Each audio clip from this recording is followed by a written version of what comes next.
Hi everyone, I'm doing student cadre. Ooh, I think it's number 3. Yep.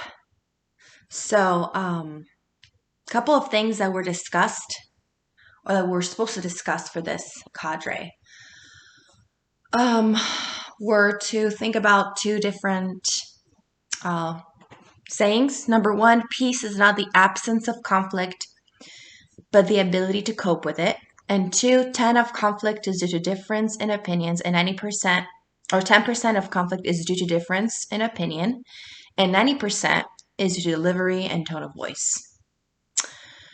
So, have I had to deal with conflict in my workplace? Not really. No. The biggest conflict I can think of when it comes to students and parents is that there were a couple instances where two students in particular, they had an issue with me taking over. So they were actually kind of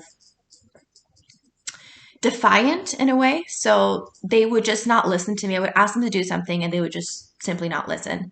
But when the teacher, the actual teacher of the classroom, would look at them, they would start doing something and they would be scared, or not scared, but they would just actually do and listen what I asked them to do.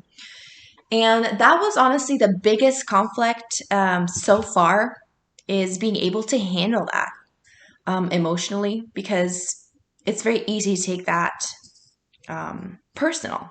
I take it personally. Maybe I'm saying, they don't like me, they don't like my teaching, they don't respect me, um, they don't really care about me, they don't want to help me out by listening.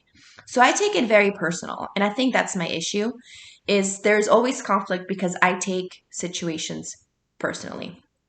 When it comes to teachers altogether, I don't talk much. I just listen. I listen and I learn a lot. I ask a lot of questions about how they handle conflict, how they handle different situations in the classroom, and what the best way is to handle it, really. So in the end, I'm just really grateful that I haven't had actual conflicts with parents. But interestingly enough, one of the students who has been defiant, their parent is a teacher also. And the next day, they send back a letter apologizing for their behavior. So that was also very good. I think keeping parents in the loop about their students or about their children really helps us as educators to be on the same page and to let them know, hey, they had a really rough day. Talk to your child, see what's going on.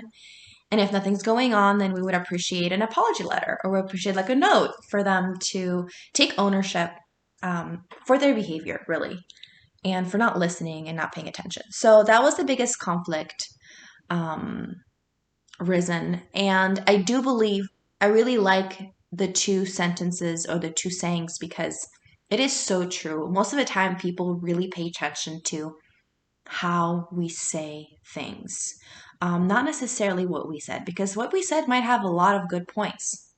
But the question here is, how do we say it? How do we approach it? So I agree. I think if it was in my actual classroom, I would definitely keep parents in the loop, and I would not say it in a negative way. I would just say, the child had a really rough day, and the child has not been listening. And I would even do a phone call, honestly. I think a lot of the teachers told me that they've had to do that. They've had to have the child call their parent.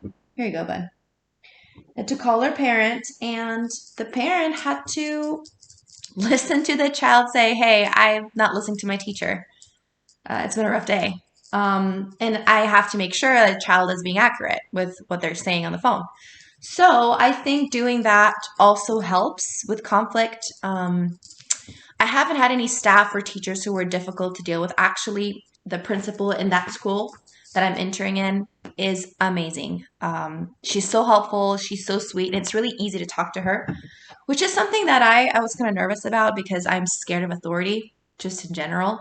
I don't feel comfortable with it. I don't know. But yeah, I've been able to be honest and open about also my plans in the future and what I intend to do, and how much I intend to learn. So if there were some, let's say parents, teachers, just staff that were difficult to deal with, I would resolve the conflict by ownership. I think I'm gonna own up to whatever it is I did wrong, and I think apologize first.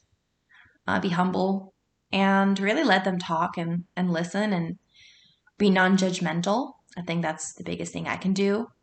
Um, and yeah, I the last question says, have you had a time where conflict was extended over a weekend or even longer? And self care. I think self care, the best way to do that is to take personal days off. I think teachers are overworked because they just feel this responsibility with children. They want to do their best, they want to do their job, and they want to be there every day. But let's be realistic. Teachers are humans and they get exhausted and emotionally exhausted, especially. So it is really important to take personal days. I think that's a big one. And also recognizing when we're having an off day with the kids and again apologizing, being humble. I think all of that really helps with conflict.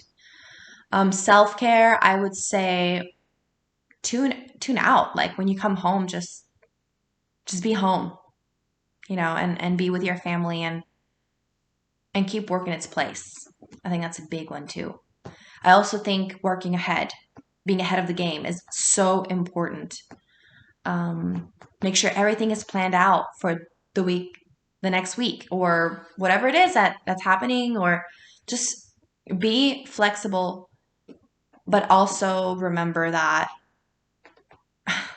you have to be present in whatever time you're in. So if you're at home, you have to be present with your kids, with your husband, with your wife. And when you're at work, you have to be there for the kids. You have to try your best, and be prepared. So that's how I would resolve conflict and do some self care. I would take days off and I would make sure that it doesn't overcrowd me or overstress me. Just really taking that time to do something for me, for my spirituality. So that's really the biggest thing. Thank you so much and hope you liked it. I'm going to go ahead and post it now. Bye.